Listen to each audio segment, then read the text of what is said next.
कराची में पाकिस्तान बाजार पुलिस का औरंगी टाउन सेक्टर 11:30 के करीब मुबैना मुकाबला 2 जख्मियों समेत 4 मुलजमान गिरफ्तार कर लिए गए। असला, मोबाइल फोन्स और 2 मोटरसाइकिलें बरामद हुई।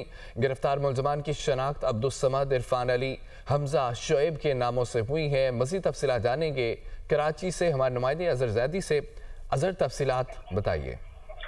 जी बिल्कुल, पाकिस्तान बाजार पुलिस का औरंगी टाउन सेक्टर 11:30 के करीब जो है मुकाबला हुआ है। मुकाबले के दौरान जो है 2 जख्मियों समेत 4 मुलजिमान को गिरफ्तार किया गया है। पुलिस का बताना है कि गिरफ्तार मुलजिमान जो है लूटमार की वारदात करके फरार हो रहे थे कि इस दौरान जो है पुलिस से आमना सामना हो गया। जी, फायरिंग के तबादले के बाद जो है 2 जख्मियों समेत 4 मुलजिमान को गिरफ्तार किया गया है। गिरफ्तार मुलजिमान की शनाख्त अब्दुल समद, इरफान अली, हमजा और शोएब के नामों से की गई है, जबकि गिरफ्तार मुलजिमान के कब्जे से असला, मोबाइल फोन्स और 2 मोटरसाइकिलें। ठीक है, बहुत शुक्रिया अपडेट करने के लिए अजहर।